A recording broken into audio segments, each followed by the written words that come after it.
a hybrid meeting. The meeting is being recorded and will be available via the Council's website to be viewed as soon as is practicable following the meeting. Everyone participating in the meeting will be accessing this meeting either from the Council chamber or from remote locations. Please could everybody ensure that the mobile phones are switched off or to silent mode. Members will have received an electronic copy of the agenda. I will ask officers to present a summary of the key points. For the record, the agenda can be viewed on the Council's website. Members and officers will be speaking at various points during the meeting, and those speaking may switch their microphones and cameras on at that point. If any members of Cabinet are attending remotely, please ensure that your camera is kept on during the course of the meeting, and all Cabinet members are present in person here today. Whether in the chamber or remote, if any member or officer wishes to raise a point or question, you should press the hands up icon on the screen hand at the top right hand side of the Microsoft Teams window. I'll come to you in the order I receive requests. Please lower your hand once you finish speaking. Chat button has been disabled for this meeting. Please do not use your microphone until I invite you to do so. Officers from Democratic Services will be supporting the meeting and will be monitoring the use of microphones throughout the meeting, and where necessary will mute those not being used. I would also ask officers to introduce themselves as and when I invite you to speak during the course of the meeting. Officers too should ensure microphones are switched off when not in use, please. We will now proceed to agenda business, and the first item on the agenda is to receive any apologies for absence from members and indeed officers, and we do not have any apologies, though one officer has indicated, that's for full council, isn't it, tomorrow, that you may have to leave early. So all Cabinet members are present and all members of the Corporate Management Board are present. So we'll move on to receiving any declarations of interest, please, in accordance with the Members' Code of Conduct adopted by this authority in September 2008. Are there any declarations of interest? Well, if not, if you do identify a declaration during the course of the meeting, please identify as soon as you can. We have next the minutes of the last meeting of Cabinet, which was held on the 19th of December. Can I have a mover, please, at the true and accurate record of that meeting? Thank you, Councillor Farr. And the seconder? Second. Thank you, Deputy Leader. Is everyone in agreement? Aye. Yep. Thank you, colleagues. And we will now receive the first report on today's agenda, and that is a report of the Chief Officer for Finance, Performance and Change, and it is on our budget monitoring and the Q3 revenue forecast. So over to you, please, Carys. Thank you, Leader. Just for the sake of the recording, I'm Carys Lord, the Chief Officer for Finance, Performance and Change.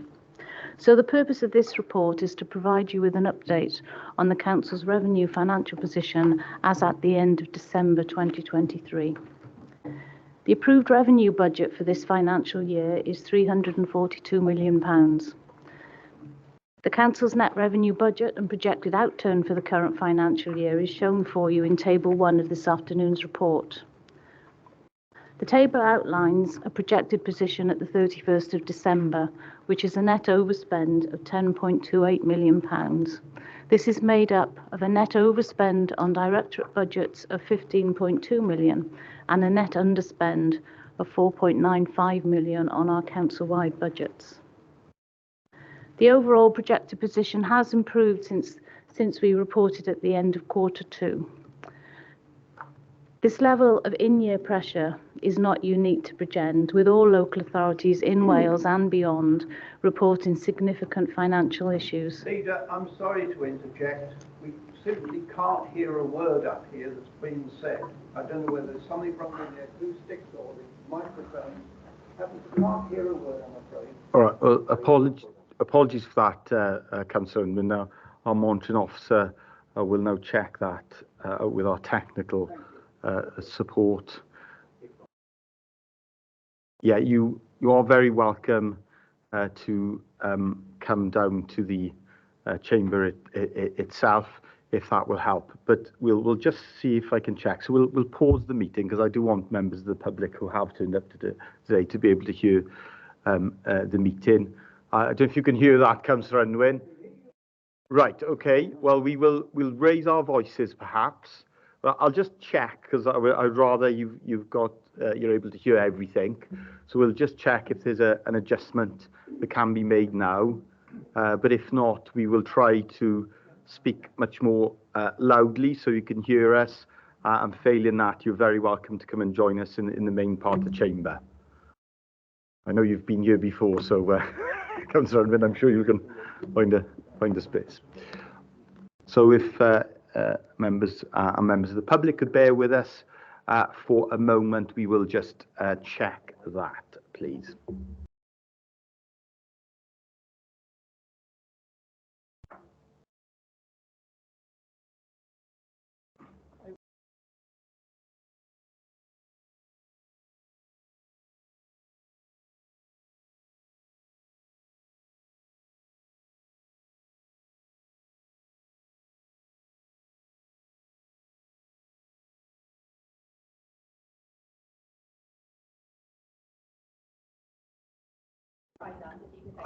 Yes, I'll try. I'll just speak as I would normally. Is that an improvement? Is it? Can an officer try as well? Yeah, and I'll just ask Caris to do a sound check, because it may depend on which speaker is being used. Caris, please. Can you hear me now? Yeah. Okay, and we will restart the report from Caris. Caris, please. Thank you, Leader. The purpose of this report is to provide Cabinet with an update on the Council's revenue financial position as at the 31st of December 2023. The approved net revenue budget for this financial year is £342 million. The Council's net revenue budget and projected outturn for the current financial year is shown in Table 1 of this afternoon's report. The table outlines a projected position as at the end of December 2023, which is a net overspend of £10.28 million. This is made up of a net overspend on directorate budgets of £15.2 million and a net underspend on our council-wide budgets of £4.95 million. The overall projected position has improved since we reported at the end of Q2. This level of in-year pressure is not unique to Bridgend, with all local authorities in Wales and beyond reporting significant financial pressures. Saying that, this level of overspend within Bridgend in-year is unprecedented, and actions have been implemented in-year to reduce this spend. These have included a selective vacancy freeze, not entering into new contracts, maximisation of our grant income, reviewing our fees and charges, and also reviewing the use of our assets. The impact of these measures has started to be reflected in the figures, with the reduction in the number of staff vacancies being advertised, and that's detailed for you in paragraph 313 of the report. These measures will remain in place for the remainder of this financial year. The key financial pressures are in Social Services and Wellbeing Directorate, Home to School Transport and Homelessness, with these services projecting an overspend of £1.26 million, £1.2 million and £538,000 respectively. A 3-year sustainability plan to improve outcomes for children and family services in Bridgend was approved by Council on the 20th of September last year, with budget variants approved for the service in this year, together with additional use of up to £2.5 million of earmarked reserves, whilst the more permanent funding solution is sought. There have been some budget variants and technical adjustments between the budgets since the strategy was approved by Council in March last year, and these are set out for you in paragraph 318 of this afternoon's report. The largest variants relate to pay awards and inflationary pressures. The pressure of inflation remains significant in this year's budget and will be monitored closely during the remainder of this financial year. There are some approved savings brought forward from previous years which are still to be found, and these are detailed for you at Table 2. Directorates have been asked to continue to seek to make these savings requirements and to bring in mitigating actions to ensure the savings are made. When this year's budget was agreed, it included reduction proposals of £2.6 million. It's currently projected that there will be a shortfall at year end on this figure. And Appendix 2 gives you details of the progress made against each of the agreed savings and the action to be taken by directorates to mitigate any shortfall. A summary of the position is shown at Table 3 of this afternoon's report. Today's report provides significant detail with regard to the financial position across the authority, with the financial summary being provided at Appendix 3 and details in the report starting at Section 3.3. Current projections indicate that budgeted council tax income levels will be achieved with the possibility of up to 1% additional income. This equates to around £1 million. However, due to change in personal circumstances of individuals and changes to those receiving council tax support, council tax rates will be monitored continuously between now and the end of the year, and we will report the outturn position accordingly. I'd also just bring members' attention to the work that is going on with regard to our earmarked reserves, which is outlined for you at paragraph 343 in the report. If I may, Leader, I'd just take you to section 9 of the report and the recommendation that Cabinet note the projected revenue position for 2023-2024. Thank you. Thank you for that overview, Caris. Councillor Williams, please. Thank you, Leader. And I first move the report. It's a report for noting, and I'm sure that members will be familiar with the financial pressures and challenges that are facing the authority at this time. This is a factual report, but the Constitution is very clear on budgetary control and the expectations that is placed upon chief officers and indeed cabinet members to ensure that the budget that is set at the beginning of the year is adhered to. I think what I'm getting to is that I think we need to make sure that our modelling process for predicting future growth and future pressures is still doing its job, still working for us and helping us. And therefore, I would probably like to suggest that we look at a new way of monitoring the budget, and that is maybe a report by exception for the budget lines that show significant challenges. I think that will help us just understand those challenges and ensure that we have the appropriate measures in place to ensure that the risk that this report presents the authority is mitigated as best possible. So, thank you, Leader. Thank you for that, Councillor Williams. So, a suggestion, a request that we have more detailed reports by exception where there are significant overspends. Yeah, Leader, it may be for monitoring officer and the 151 officer just to take away and make sure that we got the right processes in place, that we can use the available information we've got then to make best decisions. Yeah, thank you for that, Councillor Williams.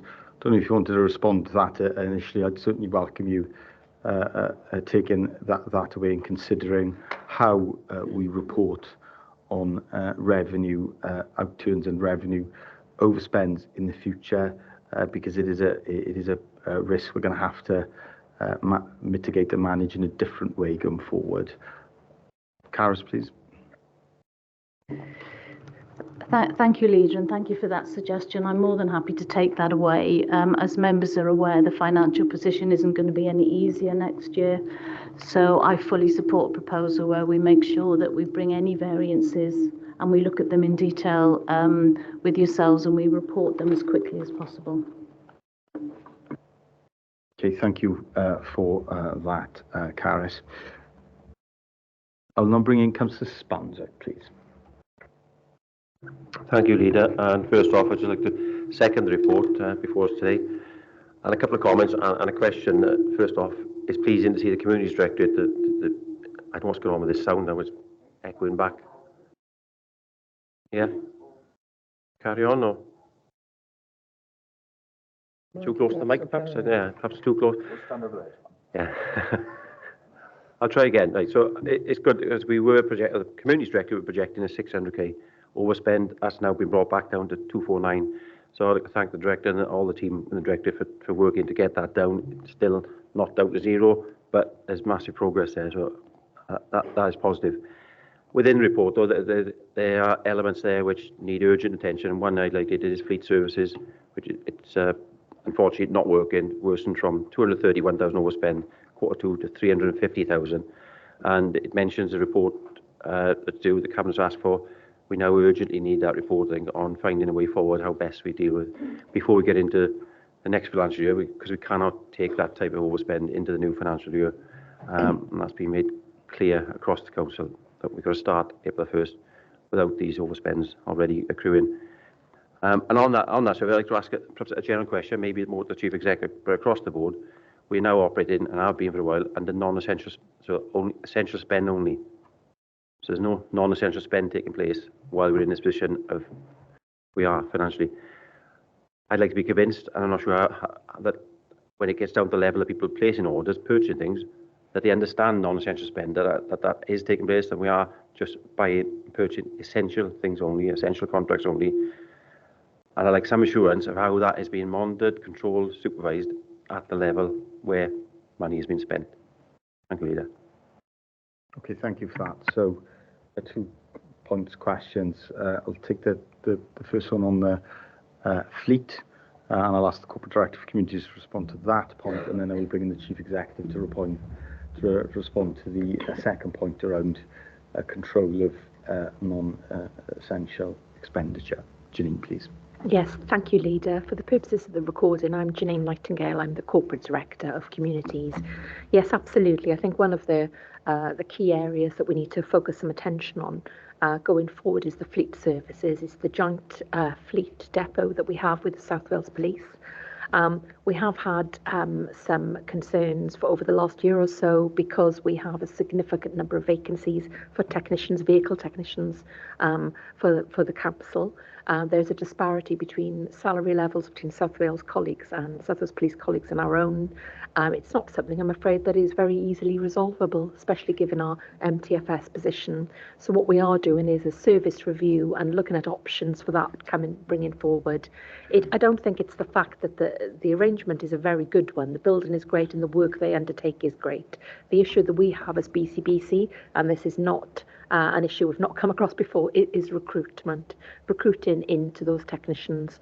So we have 7 posts and five of those are vacant, and that does affect our productivity. So that's the reason why we're showing a deficit position there. We've started this work. We're going to work with South Wales Police. We're going to have an away day to look at the model, and then I'd like to bring that back to you, because if I can get that resolved, I can bring the community's budget hopefully back to a balanced position, Leader. So that work is ongoing. Thank you. Thank you for that, Janine. Is there a timescale on that work? I'm sure you will bring the outcome of the work back to Cabinet through this report, but obviously if there's any significant decisions to be made following that review, that may require a separate individual Cabinet report depending on the outcome of that review. No, Janine, absolutely, Leader. We're having a workshop with South Wales Police next week. And then from that, hopefully there'll be actions, and we can look at getting into the detail of what we can do, what are our options going forward, and then we can bring a report to you as Cabinet to make that decision. So thank you for that. That's welcome. Mark, next, please. Thank you, Councillor Spanswick. Thank you, Leader.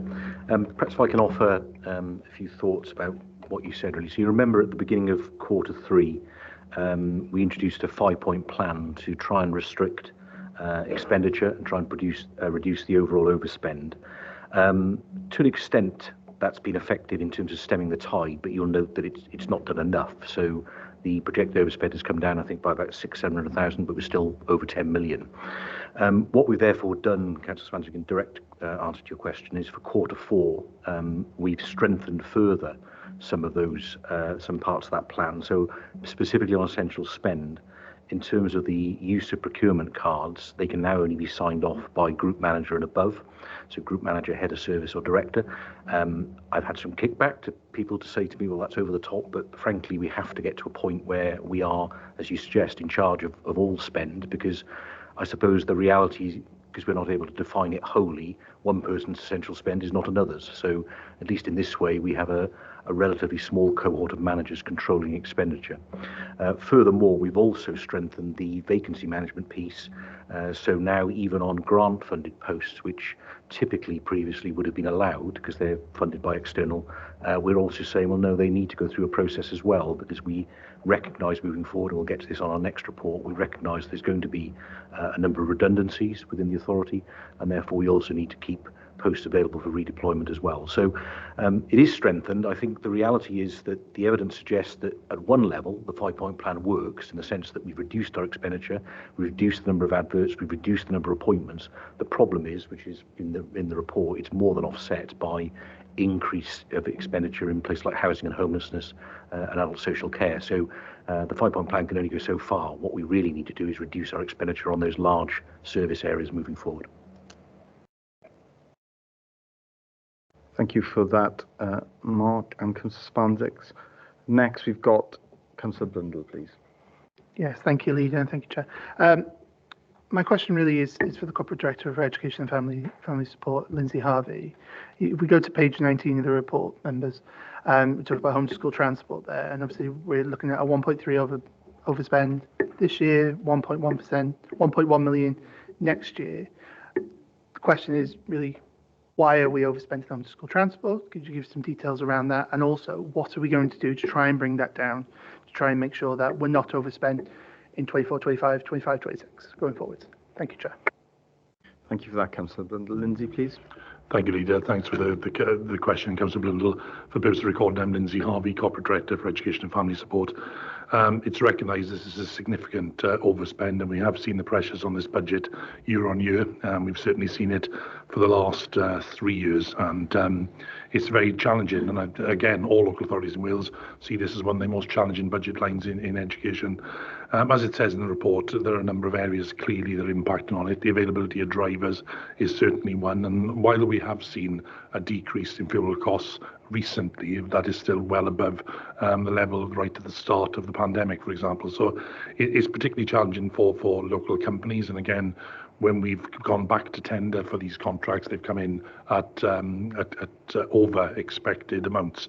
So I suppose one of the challenges we have is obviously maintaining the eligibility levels. We have pupils who are eligible for home to school transport in the local authority. We have a statutory duty to meet that. But then going forward, there's a number of areas that are set out within the MTFS of how we're looking to mitigate these things. Now, clearly, with any policy change, they'd have to go through a range of assessments. With regard to policy, we'd need to be looking at a quality impact assessment, a range of financial assessments, and not least around a Welsh language assessment as well. So clearly, we would need to go through those gateways before any decision is made. But that's something that's certainly identified with the MTFS, and we'll do it in accordance with legislation. Thank you for that. As we are discussing home to school transport, I know that we've previously suggested, and you are looking at a form effectively, I think I described it as direct payment for some parents and carers whose children currently are transported to specialist provision across the county boroughs. We know that that is an area of particularly high cost, because quite often those learners will require individual arrangements. So that could be a taxi or a minibus for a small group of learners and longer distances, and therefore the costs are higher because they are travelling across the county borough. So it'd be helpful to have an update on that as well, please, Lindsay. Yeah, please. Thanks, Leader. Yes, we're looking at all of those things. We hope to bring a paper to Cabinet, hopefully in February, certainly be between February and March. Currently, we're working with a number of officers across the organisation on that, not least legal and finance, and we'll be providing Cabinet with comprehensive advice in due course. Thank you very much for that, Lindsay. And next we have the Deputy Leader, please. Thank you very much, Leader. Thank you very much for the report, Caris. So with responsibility for social services, I suppose the question I need to ask, considering the overspend, is not for you, it's for Claire. Because I know that we are containing spend. However, I want to have an indication and some reassurance about when we can reduce that not completely, because I don't think we will ever reduce the complete spend in social services, and I wouldn't expect to, but we do need to bring ourselves somewhere in line, because even if the commissioners came in, yes, we'd be housing all these children, but everything else in the county borough would be gone, much to the disappointment of our residents. So I think we need to be challenging ourselves. What I would say is that I know the implications of just an additional one placement for a child, and I actually did some calculations before I came in here. So at £11,500 a week, that means we have an additional spend in 1 year for one child of £598,000. So when we consider our overspend in children's services, that's quite significant. And whilst Welsh Government might want their not-for-profit agenda, and I agree with it, my concern is around the capital spend for that. And is there anything else that you think we could do in relation to children's spend? I suppose the other question I have is that we know we've got an increase in spend in our adult population, but we also have an ageing population, and more people are going to require that service. So we've got a 20% increase already. So for me, we need to understand how we're going to deliver that service. And if that is a conversation with residents about how they do things differently with themselves, rather than come to the council for support, I think that's a wider conversation that we need to take after, I want to say, our budget council meeting, when we understand where our budget is and what the outcome of all the consultation is. Thanks very much, Leader. Thank you for that, Deputy Leader. Claire, please. Yeah, thank you very much for the questions, Deputy Leader. For the purpose of the recording, I'm Claire Marchant, Corporate Director of Social Services and Wellbeing. So if I start with children's social care, as the report sets out, there's two significant areas of overspend there. The first is around the workforce. There has been some good progress made in reducing agency spend, but there's obviously further to go. So we've reduced agency workers by about 20 over the period of this year, but we still have over 50 agency workers in terms of our workforce in children's social care. So what have we done, and what more can we do? We have been really successful in terms of international recruitment. We've got 11 international social workers. We have funding for 19 already within our workforce. That's gone very well. Some of them are through their probation period, and we'll continue to evaluate the maximum numbers that we can be looking at there. We've obviously increased the Grow Our Own scheme for social workers. That does take time, because it takes 2 or 3 years for social workers to become professionally qualified. And from this year on, we're going to have a good number coming through that scheme. On an all-Wales basis, Directors of Social Services have agreed a memorandum of cooperation, which is managing the agency rates and managing the agency market far better than it was, and that's enabling us to reduce the rates that agency workers are being paid. And all authorities in Wales are seeing the benefits of that. We've seen some initial evaluation reports through that. Obviously, with that 3-year strategic plan, which you considered as Cabinet and then was approved by Council as well, because of the budgetary implications, did have financial implications in it for the workforce. There were some earmark reserves which haven't yet been drawn down in year, which should improve the in-year position once the final budget for next year is approved, and we're clear what that structure in children's social care is going forward. So I think there is an exit out of overspend in terms of the children's services workforce. What I would say is that the placement position is more challenging. It is the biggest overspend of the whole council. We have seen, in common with other local authorities, and it's not a very assuring statement that, and I've heard other director colleagues make it this afternoon, and I'm making it now in common with other local authorities. We've had extreme pressure in terms of independent residential placements, and as the deputy leader has said, at the most extreme they can cost in excess of £500,000 for one child a year. The average cost is around 5,000 a week, but can go as high as 11,000 a week, as the deputy leader has said. We've currently got 19 children in independent residential placements, and we've got 3 operating without registration scenarios. What are we doing around that? Well, obviously in Bridgend, we've been one of the forerunners in developing our own in-house services. We've got our assessment centre up and running, and what we are able to do with that assessment centre is to cost avoid. So we've had a number of children go through the very short-term assessment part of that home and come out already.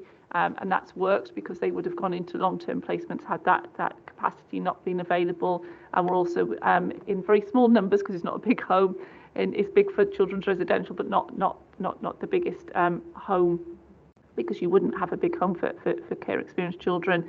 But we are starting to plan for children to come out of independent residential into that home, and also using our other long-term home in that way as well. We're doing some very detailed analysis at the moment in terms of children's residential, which is a report which will come to our next Social Services Improvement Board.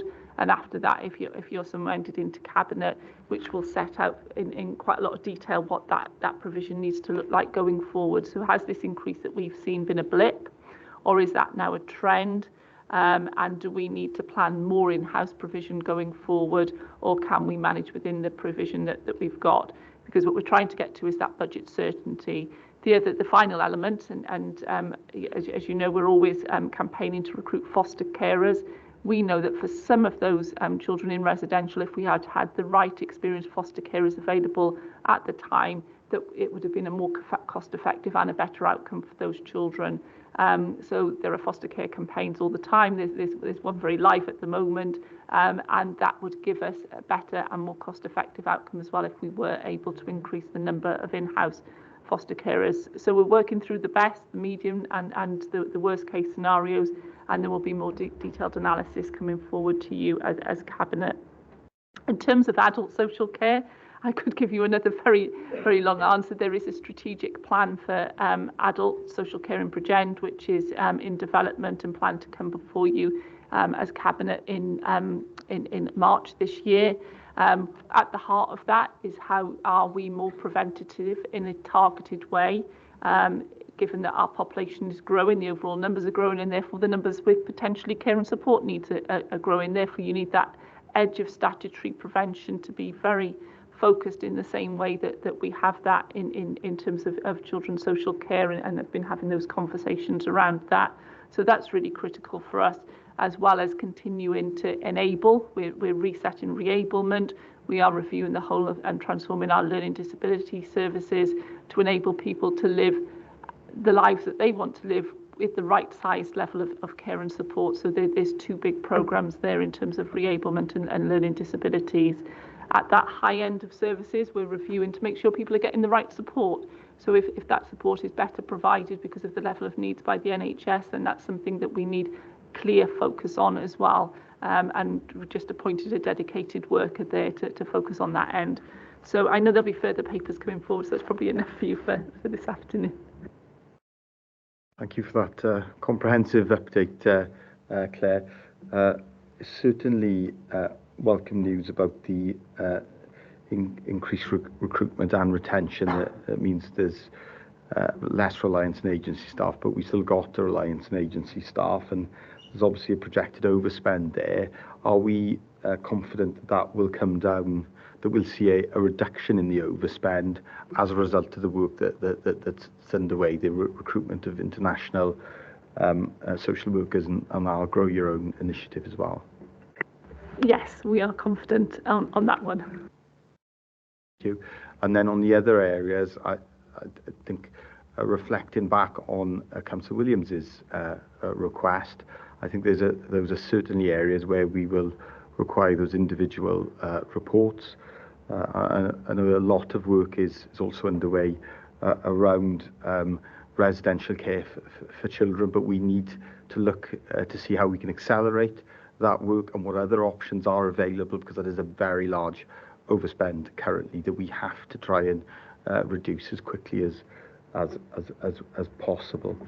And on the adults, can I just ask around the one of the number of different overspends around homes for older people, just understanding the increase in numbers and the pressure that's having on budgets would be helpful. Thank you, Claire. Yeah, thank you, Leader. So in terms of older people, we've currently funded as a local authority, and we fund about 50% of placements for older people as a local authority. The other 50% are self-funders in Bridgend. We've got 406 placements that we fund. Now, compared to this time last year, that's an 11.8% increase. So you can see that's an increase which is in excess of our demographics in terms of the numbers in residential care that we're supporting as a local authority. So in terms of that, what are we looking at? Going back to the sort of work that we're doing across all of the services, the first thing is to make sure that we're getting the assessments right. We know that there's always pressure in the whole system, isn't there? That we have had a shortage, as other parts of Wales have, an improving picture, I might say, but we have had a shortage in terms of domiciliary care. So we need to ensure that people aren't escalating into requiring residential placements for want of the right domiciliary care package. The most significant increase in all of that number is a 16.4% increase in terms of older adults with mental ill health. So these are people living with dementia. That's a key area in terms of that work to ensure people are getting support from the right agency. So, you know, a number of those people will be in what's called EMI nursing provision, where their needs will be really quite high. So that's a huge focus for us as we move forward. A significant proportion of the increase will be related to people whose capital has fallen below what's called the threshold. So people that we didn't make the initial placement was made, and then their capital resource is reduced, and then we become responsible for that cost as a local authority. That element is largely beyond our control, because that's, sorry to use this phrase, but that's the way it is if that happens when somebody already is in care. But those first two elements, making sure people don't enter residential, and we've established an outcomes panel to review all requests in this area, and making sure people are supported by the right agency, are more within our control and the areas of focus. My final point, I'm taking advantage as chair here, but it's important because this is where the biggest overspend is just around the work on contributions from partners towards the care packages of individuals, because quite often there will be joint funding of care packages by the local health board, because there will be a combination of needs that are met jointly, and of course sometimes there is contention about who is responsible for funding of the support that is made available. And I know I've previously asked about whether or not we can do some additional work to ensure that we maximise the contribution that partner organisations make. Yeah, thank you, Leader. As alluded to earlier, so we've got a dedicated worker in place now to progress that work for us. It is a difficult area of public policy, and we know that partner agencies are under financial pressure themselves, and we'll equally be looking at these areas. But we've got to make sure we're doing the right thing for the individual, which is if their needs are at that level, they should be supported by the appropriate agency, and that is better for them financially and their families as well. Absolutely. Thank you, Claire. And next we've got Councillor Good, please. Thank you, Leader. Thank you, Carys, for taking us through the initial report. Just coming back to, I think, something that Councillor Williams said in his opening remarks. You know, I think we're all aware that we can't see further overspends in the coming years, because I think we're all anticipating that the next few years are going to get tougher, even than this one. While I understand, you know, obviously there are a lot of pressures, particularly in social services, particularly in homelessness, and around ALN in schools. I just wanted to understand, really, Carys, what more we can do as an authority to put in place procedures and processes so that the finance team are kept abreast as quickly as possible of any potential overspends, particularly of a significant nature, and then what work can be done to sort of nip that in the bud earlier in the process so that we don't end up in a situation where, we are 10 million over. Because I think, we have to be looking at that, and we have to be, firm with officers at all levels that while we understand that there may be very good reasons for spend, that they need to have looked at all of the possible options to make sure that it is as cost effective as possible. And if it isn't possible to do within the funds, that, different solutions are sought, because we cannot keep finding ourselves in this situation year on year, because it just becomes unsustainable. And then to a second question, coming back to what Councillor Spanswick brought up, probably for the Chief Exec, around procurement cards. So I just wondered if we had an idea of how many procurement cards we've had issued and whether they need review, and also, whether actually, because obviously we need a certain level of flexibility within the system, and certain officers do need to be able to spend on a day-to-day basis. But what review is being put in place to make sure that they are given to the right individuals, and in fact, where we think they don't necessarily need them every day, maybe there is one card that is kept by a group manager to facilitate that, rather than a number of cards within a team. Although I don't imagine that is a particularly high level of monies, but I think it is, at this point, every little helps, I think. So I just wondered if we had any view on that, Mark. Thank you very much for that, Councillor Good. I can see that the monitoring officer would like to come in, so I'll bring the monitoring officer, Kelly, in first, please. Thank you, Leader. For the purposes of recording, my name is Kelly Watson. I'm the monitoring officer, Chief Legal Officer. My portfolio also covers procurement, who monitor the purchasing cards. So we've got quite a comprehensive database showing spend of the procurement cards. They are sent out to the relevant managers on a quarterly basis, I understand, so they can review the spend. There is an authorisation process in place, but we are looking, as Mark said, to add an extra layer into that so that it goes to a more senior manager to authorise the spend. I can certainly get you the details of how many purchasing cards have been issued in the authority. It should be noted it's not just corporately it's used, they're used by the schools as well, so a number are issued to the schools. I think most schools have got one, if not two, but I can certainly get you the details. Yeah, thank you for that. And then if Caris, you could respond to the point around the role of finance officers in terms of identifying pressures within directorates, and then the action that is taken with the services. Caris, please.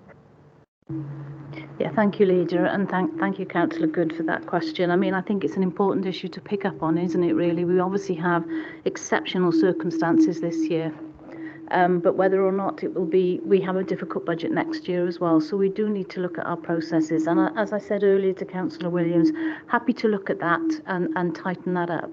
One thing I would just want to reassure members is actually there's a very positive working relationship between staff in the services and the staff in finance, and I think that's at all levels, from directors right down to team managers and budget holders. So there is a good dialogue, and I think we do get early indications of where there are particular problems. I think what we need to do now is look at the exception reporting. But I think also, I think you used the phrase, Councillor Good, nip in the bud, really. And I think as soon as we're seeing issues in the budget, I think we need to have a proper dialogue between finance, who we're known for challenging, but who can challenge, but also the service around why is it happening? What can we do to mitigate it? And ultimately, if we can't mitigate it in the current form, we're going to have to look at, well, how can we do this differently to ensure that actually we can provide some sort of a service within the budget that we have available to us. So I think it will mean a lot closer working, and probably a bit more forensic type working to analyse what's going on and marry the service with the budget to take mitigating actions in year if we need to. Thank you for that, Carson. And of course, this isn't just about procurement. We're using cards. It's also about our commissioning arrangements as well, because that is a much big area of spend, and we'll have to commission in a different way going forward and consider what is being commissioned, because it isn't always simply a case that we have to commission a placement and it has to be commissioned in that way. There may be options. That's not saying you don't commission a service, but you commission that service in a different way. I know the Chief Executive and the Monitoring Officer want to come back in, so I'll bring in Mark first and then Kelly. Mark, please. Yeah, thank you, Luke. Just to add to what Cara said, and I agree with everything Cara said, because clearly we're going to have to review all of our processes and perhaps strengthen them and enhance them. The balance, of course, is we're an organisation, we say regularly, don't we, with 800 services and we spend £500 million. The balance is we can't grind the organisation to a halt either. We have to strike the appropriate balance to make sure that services can still run effectively, and you'll understand that. I want to pick up on something that Cara said there, because I think the territory you were in, which I think is unique and none of us will have experienced before, is that we all do have an accountability, certainly as directors, to stay within our allocated budgets. But I think what's probably changing is that those allocated budgets are largely insufficient to deliver all of the services that we've historically done. So I think the task for directors moving forward is to define what can be delivered within the allocated budget and get that agreed. And then there needs to be a discipline, doesn't there? There needs to be a discipline for officers, discipline for members to say, well, no, that's not what the budget allows us to do anymore.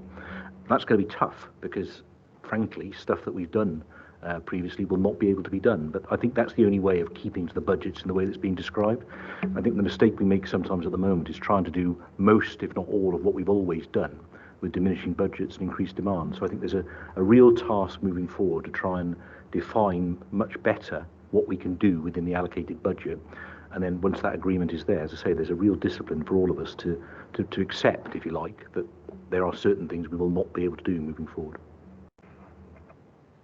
Thank you for that, Mark. Kelly, please. Thank you. Just to follow up on your earlier question, Councillor Good, I've just had the information through. So we have 203 purchasing cards that have been issued to corporate and primary school officers, and 20 cards have been issued to comprehensive schools. So a significant number of that 200 will be to primary schools, if you assume that they've all probably got at least one. But we can do further analysis of that. Not expecting that now. The 200 will be mainly corporate staff. 203 is corporate and primary schools, and then there's a second batch of 20 for comprehensive schools. Thank you for that. Okay, so next we've got the Deputy Leader, please. Thank you very much, Leader. I do have a secondary question, and it's for Janine. Sorry, Janine. And in development control and planning on page 25, there's a downturn in planning application income. Could you tell me why that is? And could you tell me if you expect it to increase again, please? Yes, of course, no problem, Councillor Gebby. As you're aware, planning is a fee earning income service, so it literally pays for itself in the authority. We do have ebbs and flows. Some years we do major applications and some we don't. So you will see over the years, some years we have a surplus, some years we have a deficit. What we're trying to do in the planning department is get better at monitoring that going forward. And as you know, we have our LDP, which has some very significant developments in place. So when we looked forward on our forecast, we had the last couple of years thought we'd have the LDP approved by now. So we did have the income target a little bit higher than what we have achieved, because some major developments will have slipped as a result of that LDP. But we are hoping when we get this final session with the inspector that it is recommended back to this council for adoption, our LDP. So you will see some very large developments coming forward and some significant planning fees. So the short answer is we have slipped because of the LDP on our target. But in general, the planning department ebbs and flows on years depending on what income comes through. But we're hoping over the next year we'll see quite a lot of income being received with our LDP. Thank you. Okay. Do you want to come back in? Do you, Deputy Leader? Of course. Thank you very much. Thanks, Janine. That's really helpful for me to understand. And I'm going to declare a personal interest in the minute at this point, because I want to understand whether we've had the licence from NRW for Pile Recycling Centre yet. Noting that on page 26, it was due to the delay in the achievement of an MTFS saving from 22-23, and we still haven't achieved that saving because we didn't have the licence. Do we have that licence yet from NRW, please? Yes, thank you, Councillor Gebby. To be fair, this has been rather frustrating for us all because it is the waste operator that we're contracted with, Kia, who has to apply for that waste licence for that site. So we built that site 2 years ago. It is ready to be operational, but until Natural Resources Wales grant us that licence, I'm afraid we can't operate. Now we are, I'm afraid to fate this, but we had to submit, or rather Kia had to submit a second application after the first application was pushed back to us. They've answered all questions that are required, very, very detailed questions on that waste licence. So we are anticipating that we should have a licence within the next few weeks. Now, I will caveat that with Natural Resources Wales have told us that we've answered all the questions that they have. So it is just a case of them issuing that licence. Now, of course, we are moving from a position where we have a new waste operator coming into play from the 1st of April. We've commissioned that 2-year contract for Plan B. So we will have to transfer any licence that comes in from Kia to Plan B. But in short, we are hopeful this time that everything's been answered, and in our conversations with Natural Resources Wales, they are hoping to duly make that application within, well, they have said to us by the end of January, which now is within the next couple of weeks. That's our anticipation there. It has been frustrating, and it has meant we haven't been able to open this centre or close Theakston and have the savings. So hopefully that has explained some of that. Thanks for that explanation, Janine.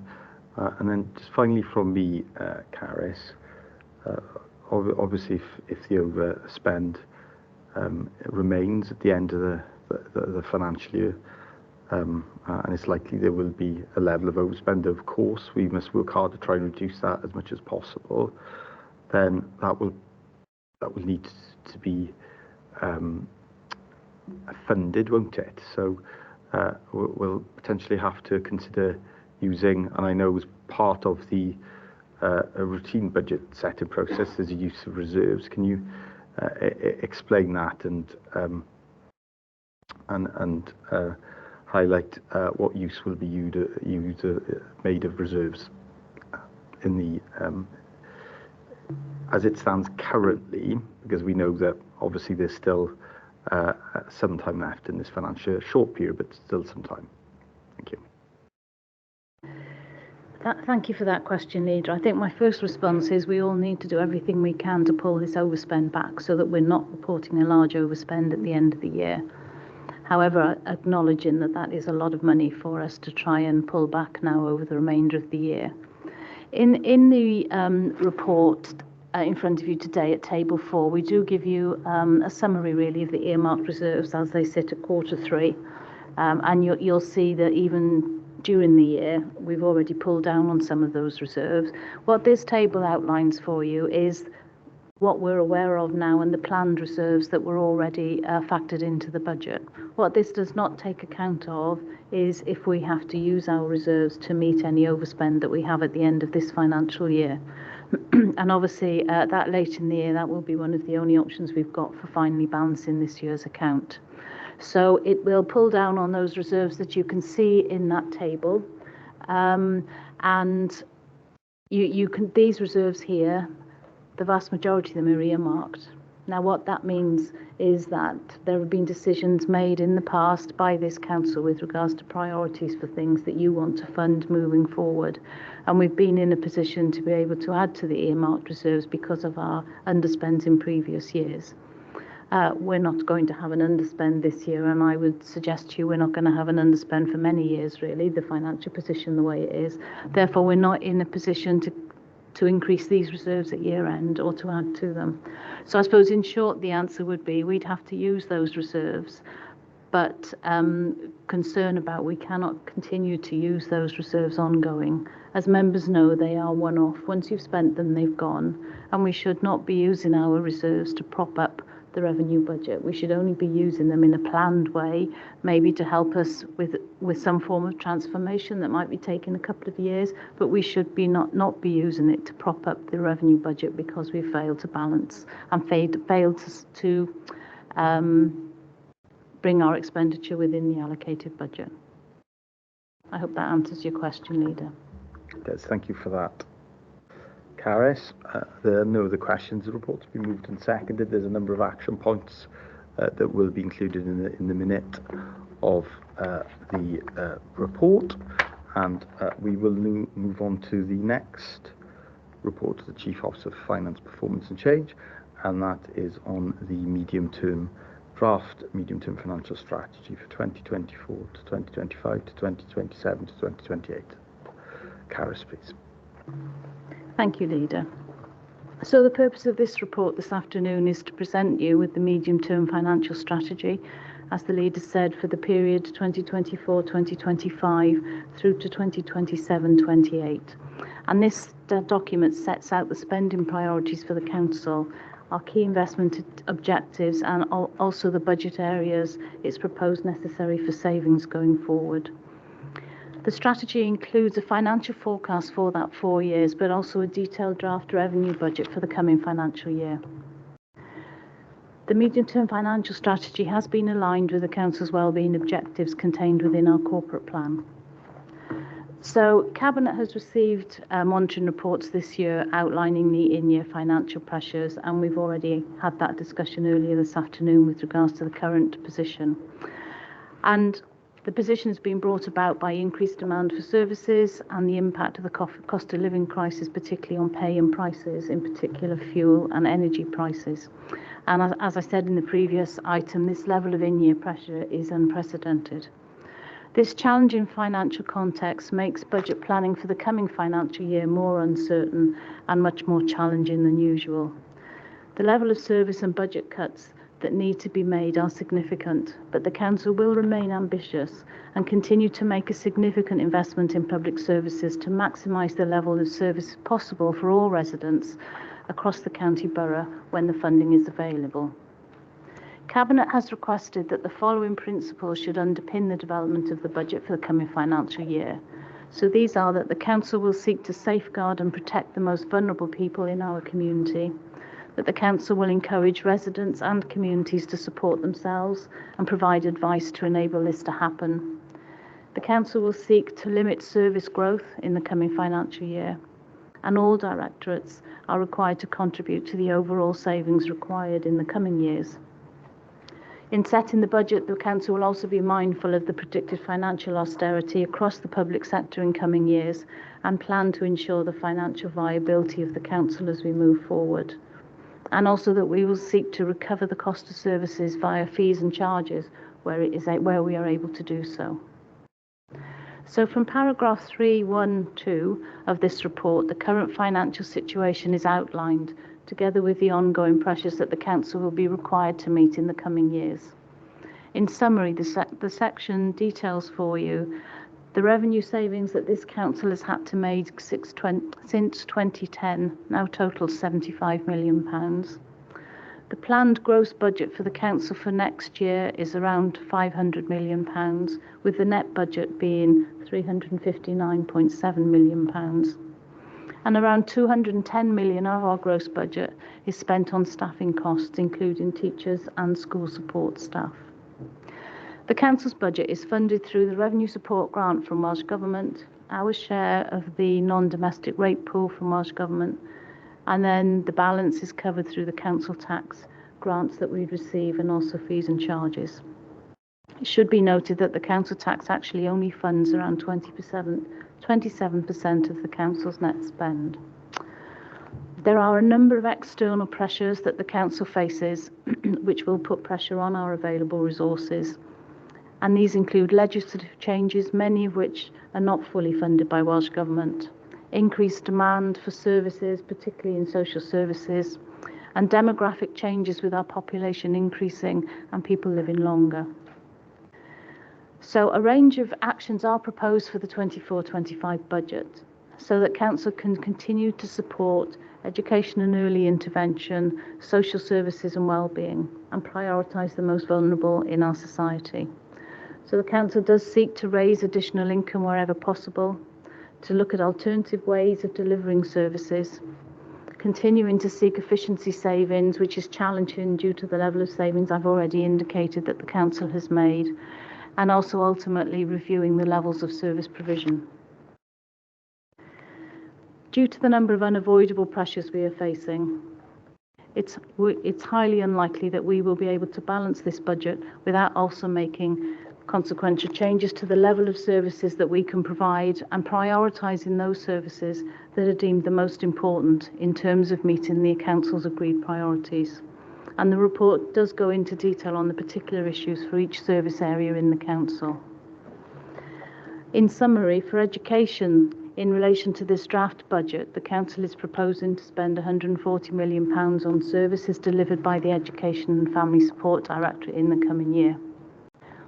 This includes funding for schools and the £111 million proposed to be delegated to schools, which pays mostly for the salaries of teaching and other school staff and for the running costs of those facilities.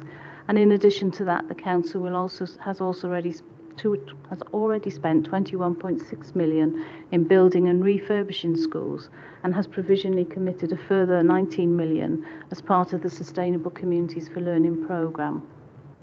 With regards to the schools' budgets, while schools have been tasked with finding budget reductions totaling 5% of their budget within this draft proposal, they will receive additional funding for a range of pay and price increases that should more than outweigh that particular budget reduction. It is impossible to find the level of budget reductions that the Council has to meet next year without impacting on schools. For social care and wellbeing, the Council is proposing to spend £105 million in the coming year. It's proposed to fund considerable pressures in this service due to the increased demand and the complexity of care required. With regards to public realm, the proposal is to spend around £26 million in the coming year, and a challenge for the Council remains how to continue to meet public expectations for these visible and tangible services within our overall Council budget. The report also identifies, or outlines rather for you, what the Council will do going forward to support the local economy, the work done by our regulatory and corporate services together with our Council-wide services. So Welsh Government announced our provisional settlement on the 20th of December last year. The final settlement will not be announced until the end of February. Therefore, the medium-term financial strategy and the budget for next year are proposed on the basis of this provisional settlement. Because the settlement came to us so late in December, many of the issues that Welsh Government would want to consider will already have been addressed in the provisional settlement. Therefore, we're not anticipating any significant change between the provisional and the final settlement. The draft settlement set out our revenue and general capital spending plans for 24-25. The headline revenue figure across Wales was an increase of 3.1%, and for Bridgend, this was a reported increase of 3% on our Welsh Government funding for next year. This was the 10th highest increase across all Welsh local authorities and has generated an extra £7.79 million for us in the new year. The overall capital settlement remains the same as the indicative level given last year, which doesn't take account, therefore, of the soaring inflationary pressures that we're seeing in the construction sector and the impact, therefore, on our capital programme. Information on specific grants at an All Wales level. We've received at an All Wales level. What we haven't seen is the individual authority grant levels for next year as yet. So we've used the draft settlement to look and to model our medium-term financial strategy for the next 4 years, and it's been reviewed with this information. The document this afternoon outlines for you the best, worst and most likely scenarios for the resources that will be available.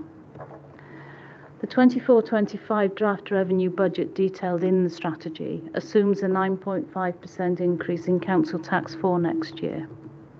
This increase is required to enable the council to meet the considerable financial challenges that it faces, both currently and going forward, not least the ongoing pay and price pressures, along with the unprecedented number of unavoidable service pressures facing the council as it tries to support its most vulnerable residents. This level of increase will be reviewed again following the consultation process and prior to the final budget coming forward for agreement. Going forward within our model, an assumed annual increase of 4.5% has been included for the period 2025 through to 2028. Welsh Government have not yet given us any information regarding likely levels of funding after next financial year. However, indications are that the financial position will be no less challenging, and councils have been recommended to plan accordingly. At paragraph 3.12.1, the potential net budget reduction requirement for the coming year is summarised. Based on the data available, the most likely scenario is that savings of £34.3 million will be required over the life of this 4-year strategy. And these figures are predicated on a number of assumptions, including demographic changes, inflationary pressures, new regulatory and legislative requirements, increases in fees and charges, and increase in staffing costs, including the increases in the national living wage and the real living wage. The draft revenue budget for the coming financial year is shown for you at table 5 of this afternoon's report. And in drafting this, the following has been accounted for. Cost pressures of £11.8 million are included, and you can see the detail of those in Appendix A to the report. The main pressures are costs associated with supporting and protecting our most vulnerable residents, in particular children, support for children with additional learning needs, funding to meet contractual price increases, especially home to school transport, and the increased costs of commissioning services in the social care sector, following the increase in the real living wage. And then finally, an increase in the Fire and Rescue Authority's levy on the council to meet their pay and price increases, and that increase needs to be picked up via the council tax. Budget reduction proposals of £16 million have been identified, and these are detailed in Appendix B this afternoon. This year, it has been extremely challenging to identify reductions in service budgets, and it has required difficult decisions and proposed cuts to many services. This level of budget reduction is unprecedented, and it will have a wide-ranging impact on the level of services and the number of services that the council can provide. Due to the level of savings required, the council has also reviewed our main strategic partnerships to identify potential cost savings, and that's also detailed for you in the report. So as I said before, this draft budget is based on an increase of 9.5% on the council tax. The allocation from Welsh Government, which was above what we were estimating, has resulted in an additional £1 million coming to Bridgend Council next year. Clarification is also outstanding with regards to how the teachers' pension costs will be funded, and for this council that's an additional pressure of £3.2 million. Within the draft budget, the funding we set aside for this purpose has not been allocated and is being held centrally, and its use will be determined as part of the final budget proposals and will be influenced by the result of the consultation process, both with the public and with our scrutiny committees, which starts tomorrow. Details of the earmarked reserves are shown for you in Table 7 of the report. Members will be aware that we do keep these under regular review, and the final position will be updated when we bring the final report to you on the budget in February. What the MTFS also looks at is our capital programme, and as part of the draft settlement, Bridgend has been awarded £7.9 million to support capital funding in the coming year. As reported to Council throughout this year, there are significant financial pressures impacting on our programme currently, and this includes the increased prices of materials as a result of higher inflation rates, sometimes up to 25% higher than previously estimated.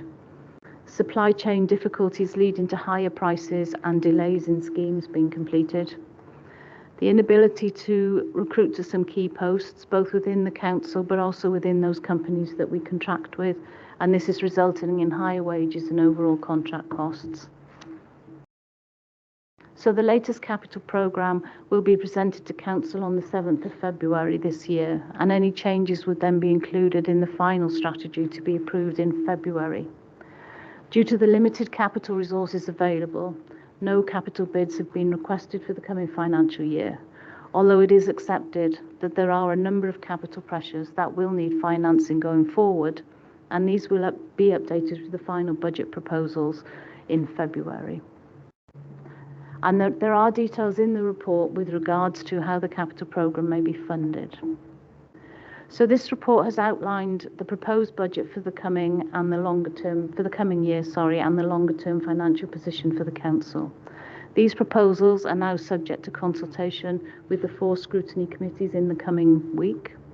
The public consultation is now also live, and it will be live until the 4th of February. The findings from both of these exercises will be considered when drafting the final budget for 24-25. So, Leader, if I may, I would just take you to the recommendations in section 9 of the report, where it is recommended that Cabinet submits for consultation with the overview and scrutiny committees the proposed 24-25 annual budget and development of this financial strategy for the period up to 27-28, as set out in the report, prior to presenting a final version for approval by Council on the 28th of February. Thank you, Leader. Thank you for that comprehensive report, Carys. Councillor Williams is first, please. Thank you, Leader, and thank you, Carys, for presenting the report. I move the recommendation at 9 of the report. I think the process this time has been exceptionally difficult. We've been through a few difficult years now, but this has really taken its toll this time. And so I'd like to thank all senior officers and members for the time in helping to shape this report before us. All proposals on this report are currently draft. I think that's, that we need to understand that they're in draft form. We haven't agreed anything, so there'll be ample opportunity, I suppose, to make a case, because what we understand and what we acknowledge that there is an element of risk in any of these cuts. Some of these cuts are very unpleasant. They're going to be very tough, but what we have to do is to balance the priority of services against our principles and the impact that will have on the council taxpayer. And so that will be a process that we'll have to go through now over the next few weeks, and that is to balance that risk and ensure that the council taxpayer gets a fair deal for the services. And also it's important, and I'm going to refer back to the previous report, that once we agree that balance, that we stay balanced throughout the year coming forward. The reserves has always come up when we're in a difficult situation. What do we do with reserves? And I must emphasise that reserves are continually under review. That every line has a clear justification. Those reserves are there to mitigate risk and to support the capital programme. And any alteration in any line will have an impact. And so no, you cannot meddle with reserves without an impact. So it's important to remember that. Finally, I think I've said that this is a draft budget, they're draft proposals, and I'm quite open that I'm a poacher of good ideas. And so now is the time to come forward with any alternatives. And I send that invitation out to all members across the authority and even the members of the public, because our budget consultation is live. There's opportunity on there to suggest alternatives. Now is the time to bring those alternatives to the fore so we can have proper time to assess them and see if we can include them in the final budget. I think it's really important that any alternatives are given ample time to be assessed against the ability to be delivered. So I think those are the words that I wish to conclude with, Leader. Happy to support the report and look forward to the scrutiny process that's coming our way over the coming weeks. Thank you for that, Councillor Williams. I don't think that requires a response from our officers, so I'll move on to the Deputy Leader, please. Thank you very much, Leader. I do have a question, but also I have a concern. I'd like to know the cost of 3.13.3 because part of what we're considering is early retirements, voluntary redundancies and redeployment or vacancy management. That comes with a significant cost if we are choosing to let people go because we can't afford to keep them. And I suppose my note of concern is that policy decisions are impacting here in BCBC from a UK level. I'm a workforce rep for the WLGA, and I already know about the negotiations that are going on in relation to pay and prices. My intelligence is already suggesting that trade unions will be submitting a similar claim to that of 23-24, which is in excess of 10%. We've got a 3% rise from Welsh Government, which in no way manages our staff costs when you consider that they were, what was it, at the top of the spinal point? I think it was 9.8 at the lowest end of our spinal point system. I really do have grave concerns over the longer term funding for our staff because our biggest expenditure in the council is our staff. It's not things, it's not buildings, it is our staff. So I really do have some concerns around that. And the pay of staff isn't correlating currently to the consumer price index either. So there's a wider concern. I do think it needs to be on the corporate risk register. I think this is one of the biggest risks going forward in the next year. And I would appreciate some officer advice and guidance, please. Thank you for that, Deputy Leader. So I'll bring in the Chief Officer for Finance, Caris, please. Thank you for that question. You covered a few things there, really. With regards to redundancies, I think there are significant savings outlined in those proposals in front of you today. What we will try and do is minimise the number of redundancies that we have to make. So actually, we will be looking at redeployment of staff because, as has been reported in other meetings, we do have vacancies currently across the authority, and we'd be seeking to, if we can, redeploy people into those vacancies before we had to look at redundancy costs for staff. We do acknowledge, though, that there are a number of service areas where we are reducing, and there may well be staff who would have to be made redundant. The exact number of that is difficult to predict because we will try and use the redeployment process as much as we can. We do have some funding in the council to support redundancy costs, but estimating what those costs would be is very difficult until you know the staff member, until you know their length of service, their grade and everything else. Estimating redundancy costs is very, very difficult. But for us, that would be the last resort, really, in that we would try and make sure that we redeploy as many people into appropriate jobs as we move forward. I think your point about the uplift from Welsh Government is well made. We had that indicative allocation this time last year, actually. There were concerns in the middle of last year that the Welsh Government wouldn't honour that 3.1% increase. They have done, and they've made sure that allocation did come into local government. But you're very right in saying that the 3% doesn't even match our staffing increase. And as I said when I introduced the report, over £200 million of our spend is actually on staff. And therefore any significant issue above that 3% will have a budget impact for us. And we're not alone in that. That's true for all of local authorities. And I suppose just to reassure you that we are just now updating our corporate risk assessment, and the issues around workforce and costs are on that corporate risk assessment, and in fact they've been strengthened since the last time it was approved. Thank you for that, Caris. And the Chief Executive referred to one of the actions that we've taken to try and mitigate the risk of compulsory redundancies, and that is, for example, and it's one example, the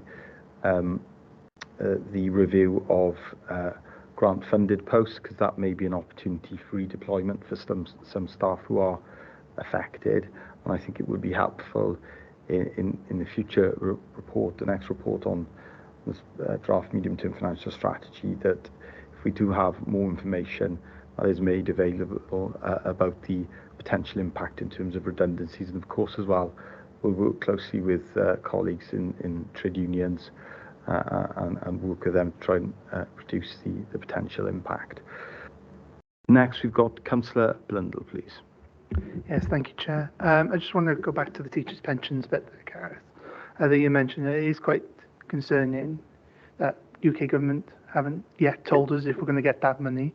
It's good to know that it's held centrally at the moment, waiting for deployment, as it were. I know myself as a Cabinet Member for Education and Cabinet Members for Education across Wales have lobbied UK government and lobbied through the Minister for Education and Welsh Language to get that money here. But have we had any sense of when we'll get that decision on when we'll get, when Gillian Keegan, whoever at the Department of Education is at the time, you never know, it might change by tomorrow, stands up and says, we're getting that money. Do we have any inclination so far? Thank you. I do have another question, so if I could go back. Thank you for that, Councillor Blundell. Caris, please. What I am aware of is that Welsh Government has already written to Westminster to outline that they're expecting that money to be funded via Westminster. So that letter has gone, so the lobbying, is underway. What we don't have at the moment is a clear indication of when we may get that decision. There is a chance we won't get that final decision until we've already moved into the next financial year. Thank you, Caris. Councillor Blundell. And that again is rather concerning. When you think we're trying to set a budget here, and we're trying to make a budget that's balanced and a budget that works, and we don't know if whether or not teachers' pensions are going to be covered by Westminster government, as it should be. They're set there, so it should be covered by them. And so I hope all 51 councillors are with me in this, and that we continue our call for UK government to fund that properly, because that 3.2 million that you spoke about could be used in other areas to help other budgets. But that's just my point. I'm going to move on to my next question now, if you may, Chair. It's about reserves, and I know Councillor Hal Williams brought up reserves earlier in his opening remarks to this report. The question is always asked, why don't we use reserves for day-to-day spending? Why don't we just spend it now? I'm sorry, Councillor. I can hear you. If you don't. We used reserves last year. I know. This is why I'm asking the question. If you give me a moment to ask that question, thank you. So, as I was saying before, I was rudely interrupted. So why don't we just spend it on day-to-day spending? Could you outline why we do it in some instances, but we don't in others? What is the criteria for using reserves when we to plug in other spending gaps? Thank you. Thank you for that question. And reserves do always come up at this time of year, don't they? I mean, as I said in response to an earlier question, those reserves have been built up over a number of years, and they are earmarked for specific reasons. So they've been put aside to meet things that the council wishes to do, to either meet its policy decisions, or actually some of it is there just to assist with issues that we know the council may well have to deal with. The rules on reserves are you should never really use your reserves to plug a hole in the budget unless you have a plan for how it is you will resolve that issue in the following year. So what they can't be used to is just to delay inevitable difficult decisions. As I alluded to earlier, they can be used if you have a transformation plan for a service which will take more than 1 year to implement. You may use reserves to smooth that through, but you shouldn't just be using reserves without a long-term view of how you are going to address that revenue position. Actually, the council fund that we have, which is unallocated, currently stands at £10 million, and that's the only unallocated reserve that the council has. That's really a working balance for the council from a day-to-day perspective, and we follow the guidance on that, which is that it should be approximately 5% of our revenue budget, excluding schools. I would strongly advise that you don't look at the council fund in that way. The other way, we also have been in a position within Bridgend to being able to build up our reserves and to be able to fund a large capital programme which has had some quite innovative schemes in it to support our schools, to support regeneration and things. And they're there for that reason, many of them. We aren't in a position to continue to increase those reserves any longer. Those days have gone for the next couple of years. And therefore, we're not in a position to add to them to be able to enhance some of that issue. Therefore, again, I would strongly recommend against using the reserves unless you have already made a policy decision which takes more than 12 months for us to fully implement. I hope that answers your question. Thank you for that explanation, Carys. Next, we've got Councillor Spanzer, please. Thank you, Leader.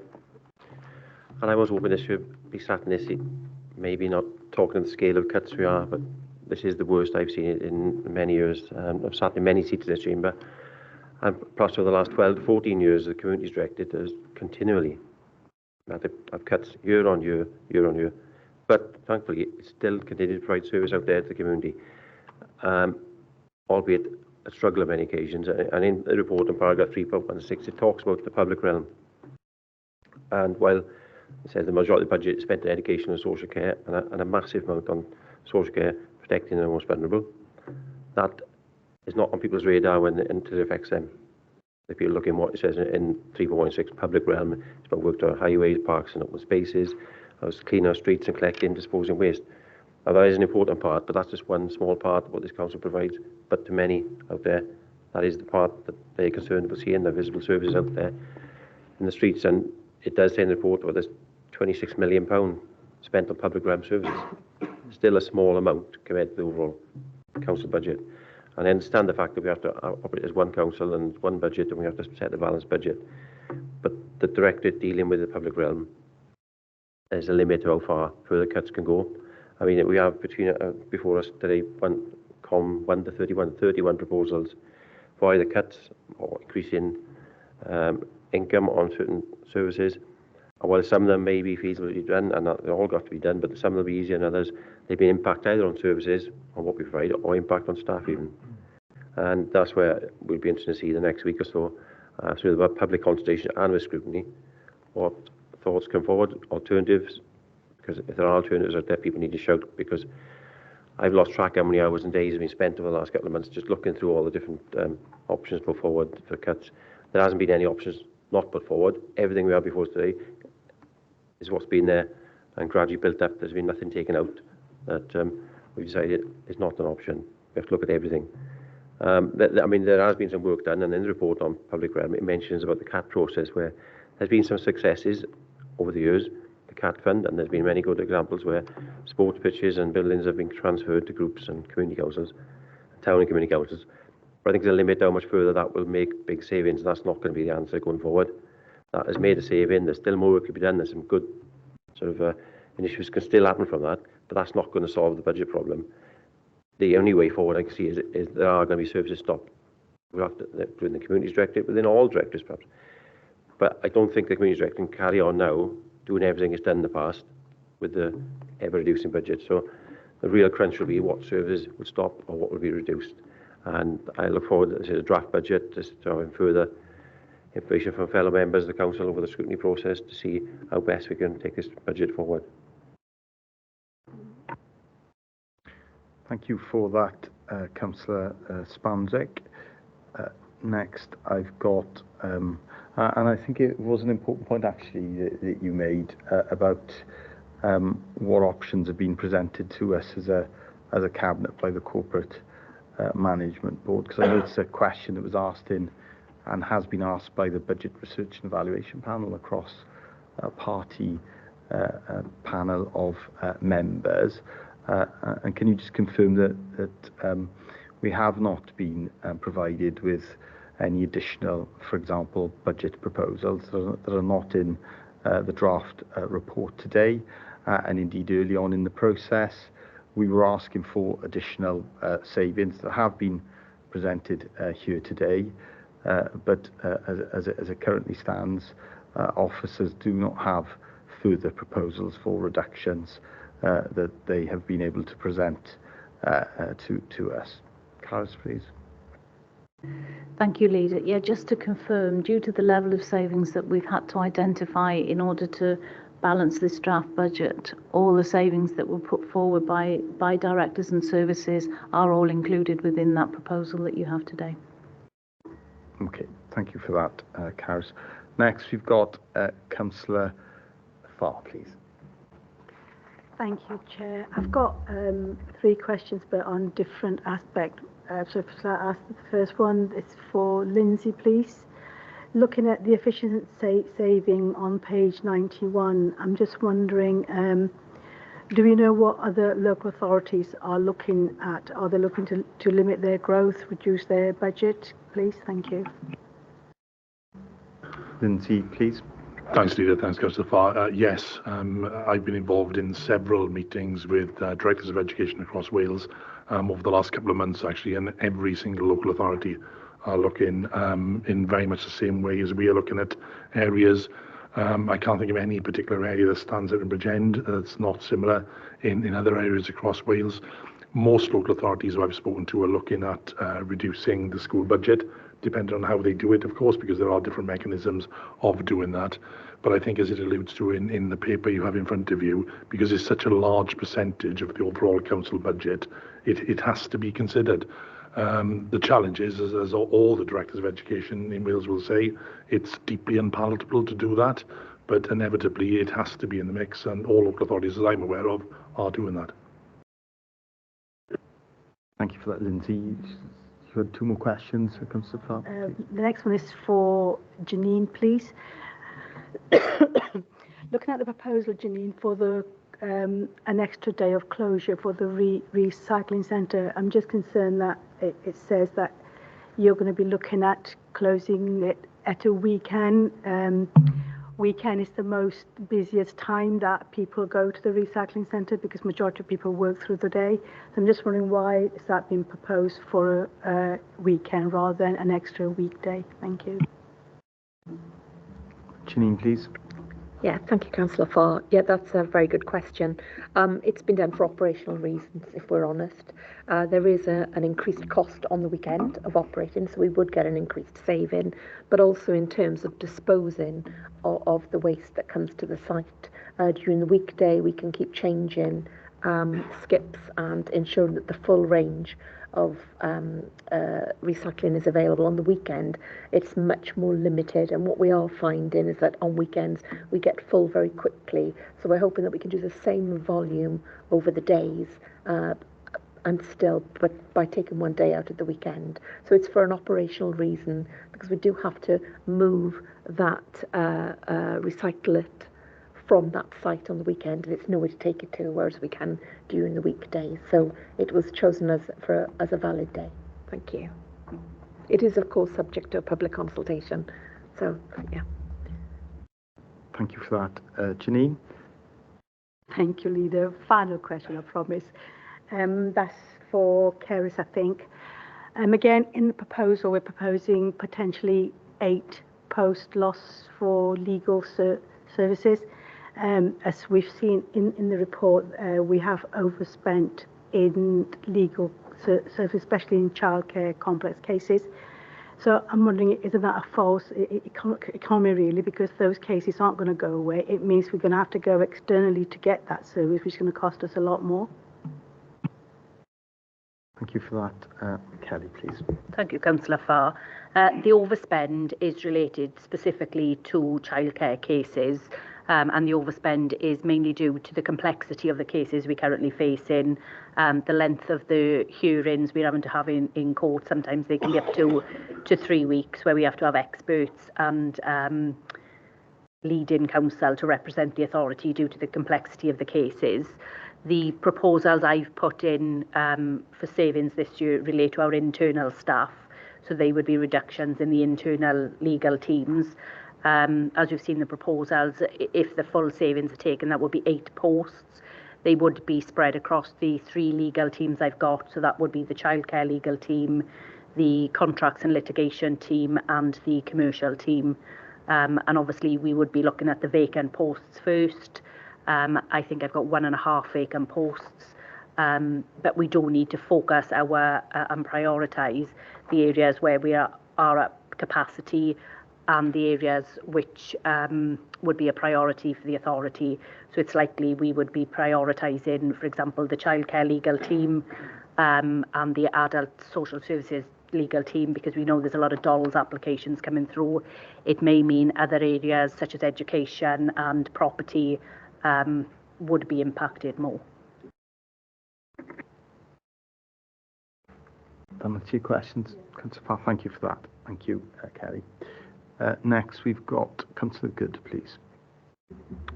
Thank you, Chair.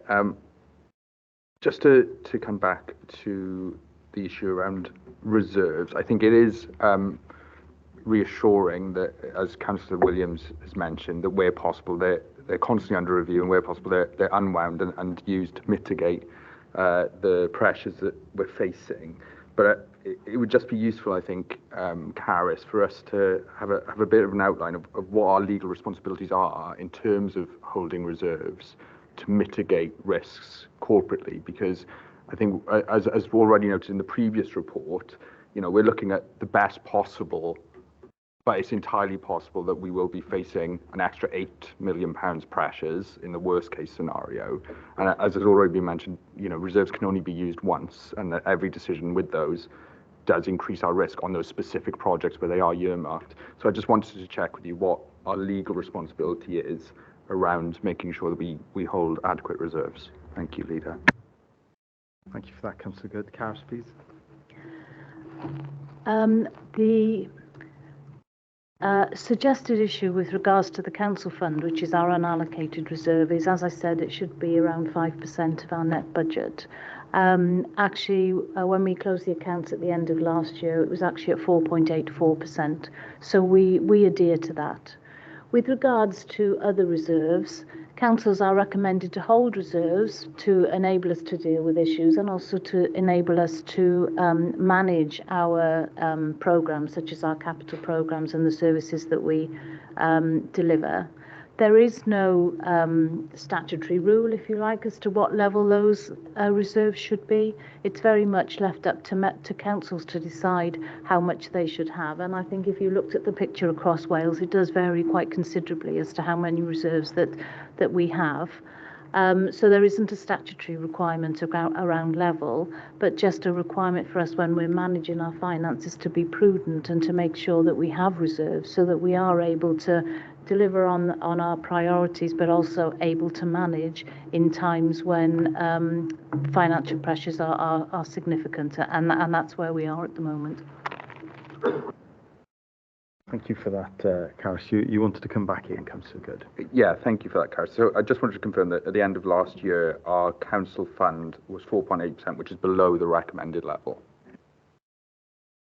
It is below the recommended level. At that time, though, due to the level of earmarked reserves that we have and the forward planning that the Council has done from a financial point of view with regards to having reserves that can meet things like our capital programme, the 4.8% is reasonable. Where it would become unreasonable, I suppose, if we go through our reserves very quickly, and then the level of our Council fund and the level at which we keep it would become far more significant.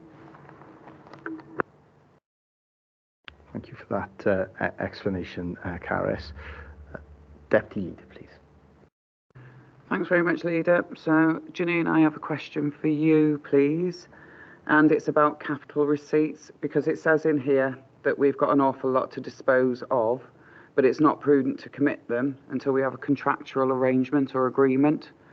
So I need to understand what is the estimate for those sites, please. And I appreciate they won't have all been valued, but like everybody in this room, if you own a house, I can tell you roughly how much it cost me and how much it's worth in today's market. So I would like to have an understanding and what is actually happening with that funds, please. And I do have a further as well, Leader. Thanks. Thank you for that, Deputy Leader. Janine, please. Yes, thank you, Leader. Yeah, you're right, Councillor Gebby. We have a disposal strategy. We've just come to the end of our last disposal strategy, and we are now looking forward for a strategy from now until 2030.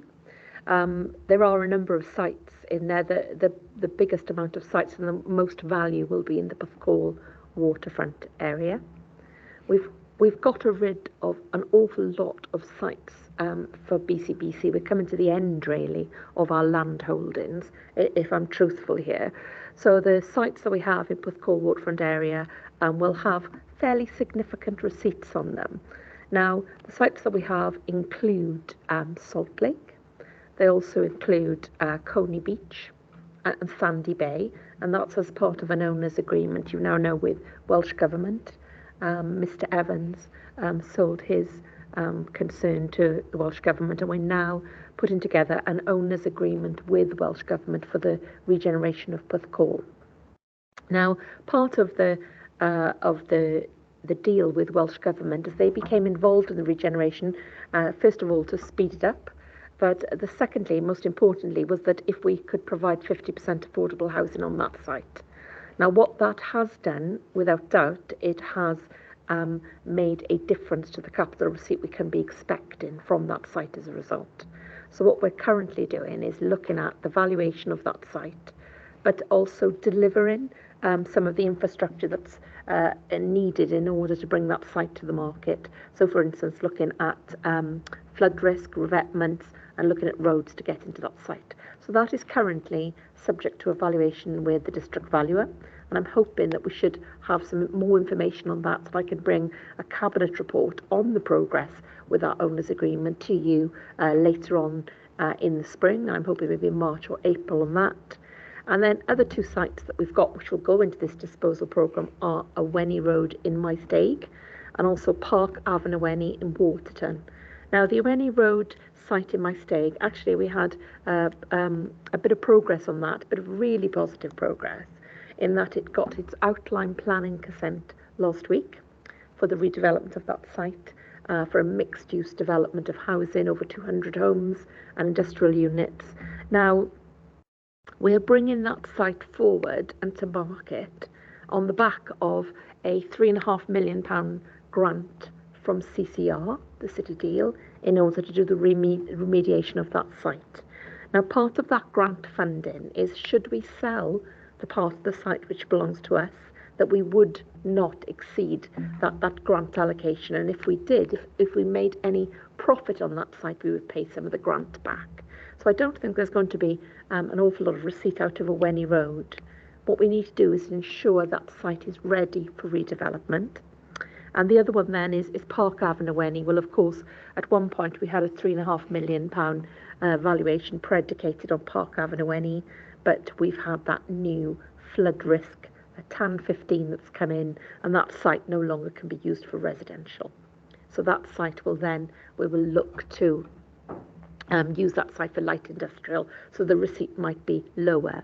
So what we are currently doing is in the midst of working through all these valuations in order that we can have a realistic market value of this capital programme. But what I will say, it's not the same as previous years.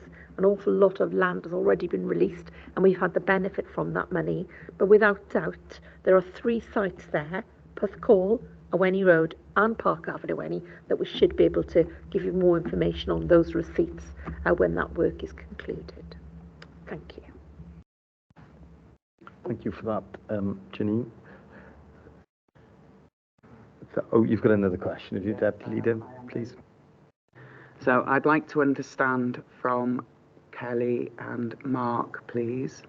So we are looking at everything, and I mean absolutely everything in this budget. could you tell me what input any staff have had in relation to cost savings and the budget exercise? And Caris, there's something around what you said to the leader earlier, because you confirmed that, and to Councillor Good, you confirmed earlier that we have a BREP process. Now, whilst I know that we have been delayed somewhat in notification of our indicative figures from Welsh Government, there's something around the process. So I think we all need to understand what the process is for any member to submit any suggestion that they have. But I think what we need to be very clear is that it needs to be raised in a timely manner. It needs to be viable, and it needs to be legal, so that there's lots of considerations. What is the process for any member of this council to submit any budget proposal, bearing in mind that we all sit in BREP, we're all called into BREP. That is where we have our budget discussions in private. So what is happening with all that information? Where does it go? And because, I was very confused that we don't get to see it either before it goes anywhere else. So I don't understand quite how that works. If we're going to have an alternative budget, we wouldn't necessarily see it before council. I don't understand that process. I don't understand how that works, because how is that scrutinised? Where does it go to be scrutinised? Because there's a wider conversation, isn't there? We're sitting here defending our own budget. We were going to start going into scrutiny tomorrow to defend our own budget. So how is that any alternative scrutinised? Because believe you me, I'm quite willing to listen to any of them at this point in time. I have worked in local authority all my working life, and health and local authority, and I have never, ever, ever seen budgets the way they are currently. It's one of the reasons that I'm going to Welsh Government, to the Senedd this week, is to give evidence around the lack of funding to local government and the implications of that. But I don't understand how an alternative budget comes to us so that we can scrutinise it as well, because it needs to be a two-way process, just like ours is. Thank you. Thank you for that, Deputy Leader. Did you want to come in on this point, please, Chief Executive Mark? Thank you. If I answer the first part of the Deputy Leader's question, I'm sure Caris may want to answer the second about BREP. Clearly, an awful lot of the proposals will have come forward and have been developed by talking to staff teams as part of directorate management teams, and indeed beyond that. I should emphasise the point that I think there's well over 100 lines within the budget.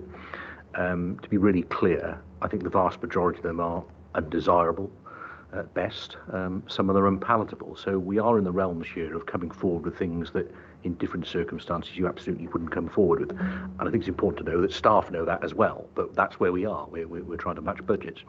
Specifically, we did hold also before Christmas a session for our top 50, top 60 managers, really to take them through what we were doing, to try and pick up whether there were any alternatives, whether there was any innovation about how it might be done differently.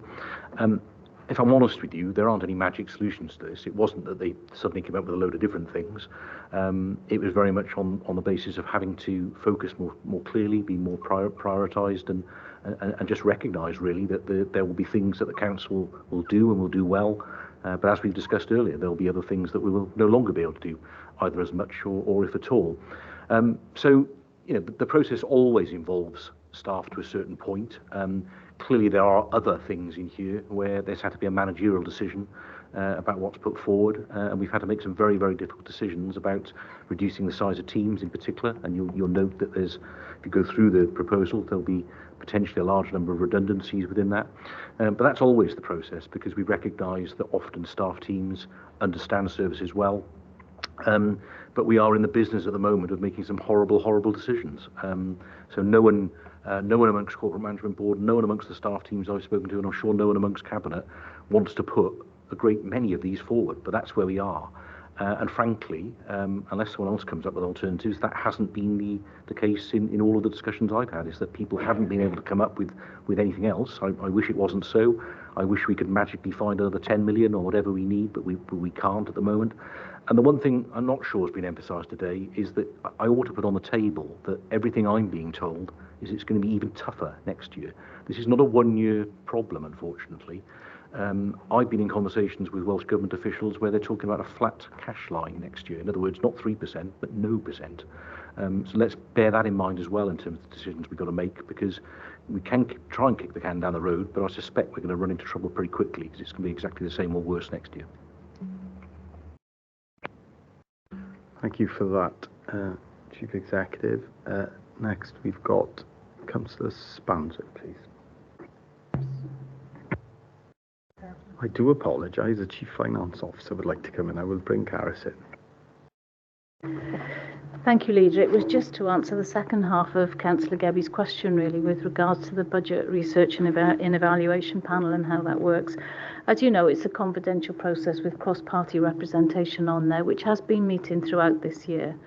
It's got two functions, really. One is to scrutinise the proposals that are coming forward via yourselves, via Cabinet, but also it's an opportunity for any issues and questions from members to be brought forward for us to challenge, to have a discussion about, and also to take away and see whether or not they are feasible for inclusion within the final budget process. We did have a discussion about this actually at BREP back in August last year about how this process works with regards to an alternative budget. As you know, within the Constitution, members can bring forward an alternative budget.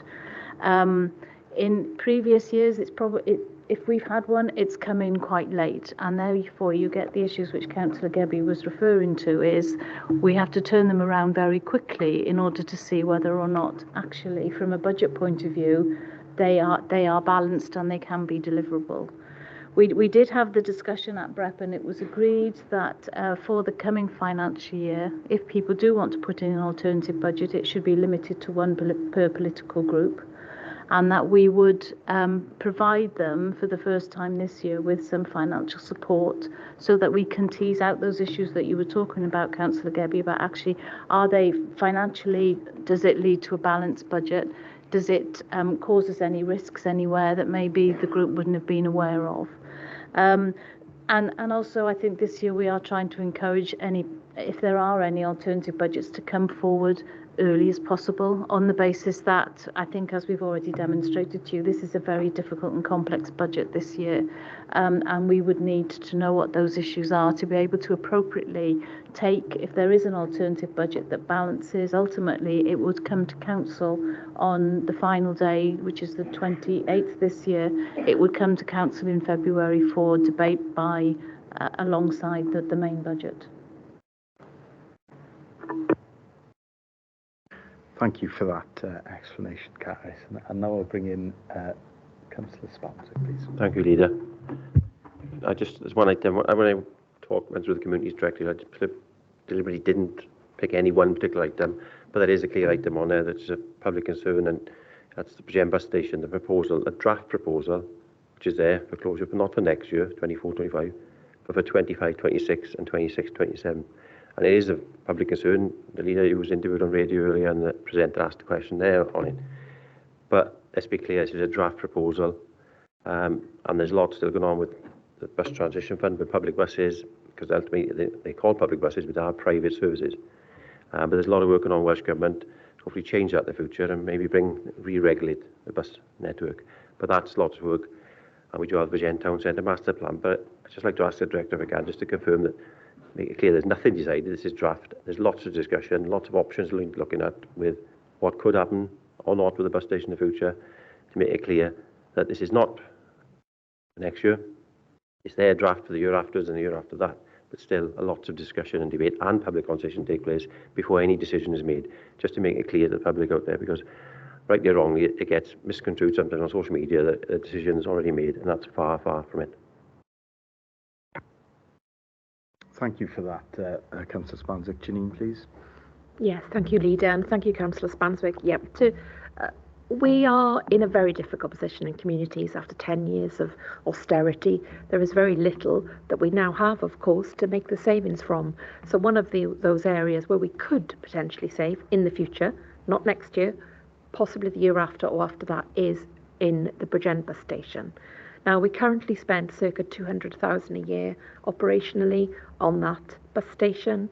And that is to employ staff, that's to maintain it, clean it, that's the utilities.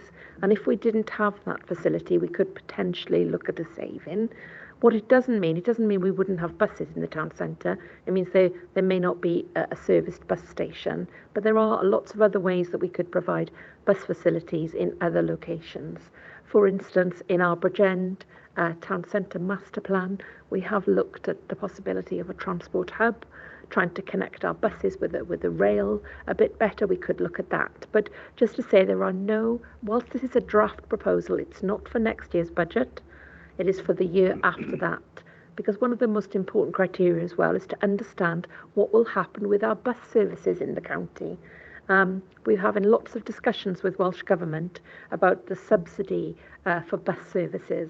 It's not something that, as a local authority, we're able to do ourselves. And of course, buses are commercial concerns. So Welsh Government are looking at what is going to happen to bus services. So we need to understand how many services will be in our county, when they will be running and what, and then we can look at what could happen to that bus station. It doesn't mean that any of these decisions are made. They're absolutely not. It would need a full public consultation.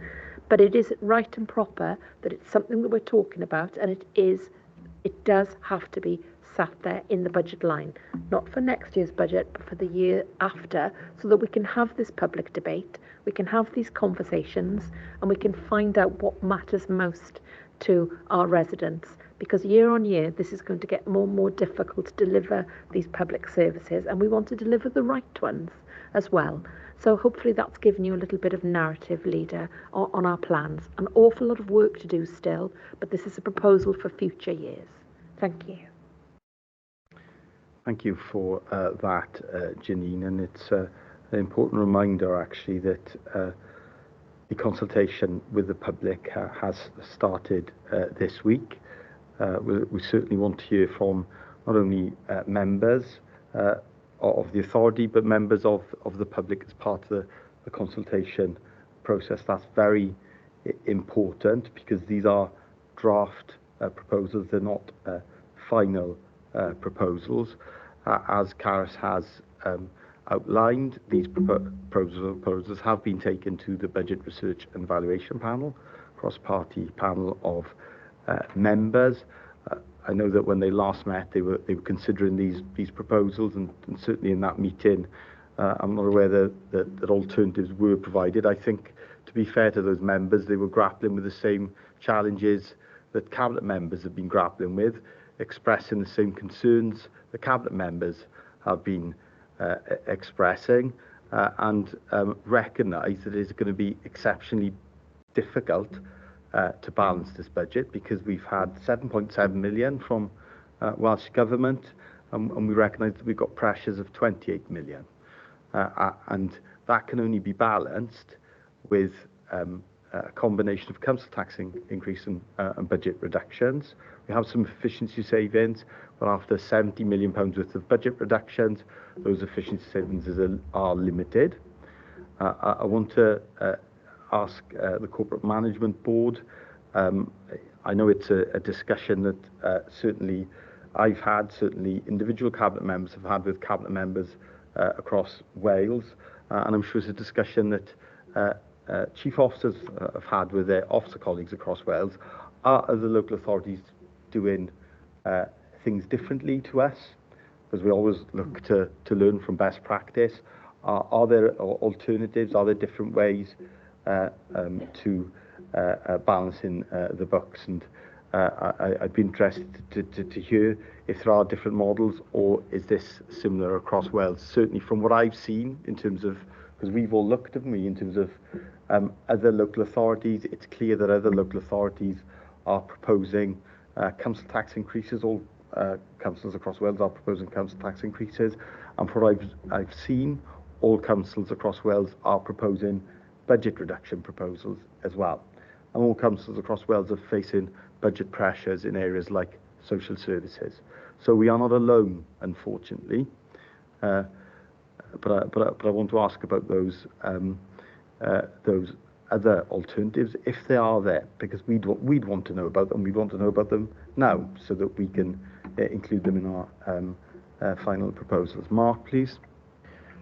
Yes, thank you, Leader. I can confirm that all authorities in Wales, as far as I'm aware, and certainly the discussions I've had, are wrestling with very similar problems. Now, the extent to those pressures will, of course, differ potentially in some authorities, and the extent of the finances and the balances in some authorities will differ.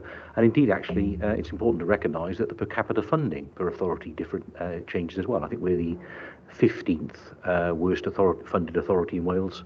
There are others, of course, in the 1, 2 or 3 that get more money than us per capita. All of those are relevant points, but the overall fundamental issue is that we're all wrestling with the same problems, and I've looked at least 4 or 5 draft budgets of other authorities, and they're very, very similar in terms of how things are going to be addressed. Separately, just to reassure you, I'm also having discussions with other chief executives about whether there is any potential for shared services or enhanced shared services. Again, we need to be careful. It doesn't always create an efficiency, but where it does, we should obviously look at that. And I think we need to be open-minded about how we run services moving forward, because the reality is, whatever is the best way is the way we should do it, really, in terms of efficiency and in terms of delivery of services to the public. It's challenging us all. I won't name names, but I've had conversations with the other chief executives literally pulling their hair out in terms of trying to get the budget to balance. We are similarly here. I think we're probably in the pack in terms of where we are overall. But the outlook is really gloomy, because that's what the point I tried to make a minute ago. I think this isn't something you think, if we can get through this year, it'll be better next year.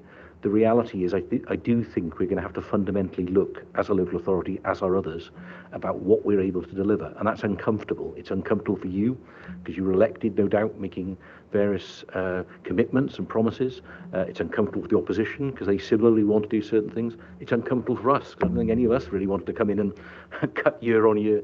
But that's the reality, and we're going to have a good hard look and a conversation actually with the public about what's most important and what do we do moving forward, because we can't do everything. And I know I make myself unpopular saying that, but the reality is we're just diluting ourselves so thinly, and we will end up either overspending or not earning very good services if we carry on as we are.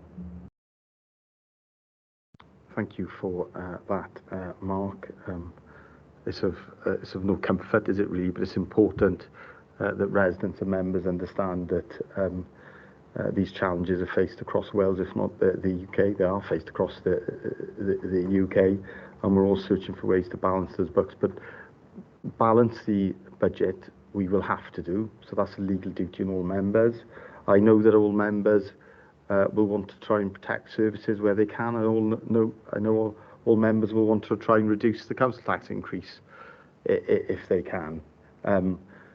But all members will have a duty to set that balanced budget, and I know there'll be engagement, I'm sure, from members of all political parties and members of none during the consultation process that takes place this week with the relevant overview and scrutiny committees on the relevant areas of the budget, just as there's been welcome engagement, and it has been welcome and it has been constructive through the Budget Research and Evaluation Panel. And I would thank members for their engagement where they have engaged in that process, and thank Councillor Tim Thomas for his chairmanship of that panel. He's certainly engaged in it, and that is appreciated. I do think one reflection, I think it would be from members of the Budget Research and Evaluation Panel and all members, we will have to think about how we set the budget for next year, the budget setting process, because we are now in a different era that will require us to think about that involvement of all members in the budget setting process, to see how we can improve that as much as we can.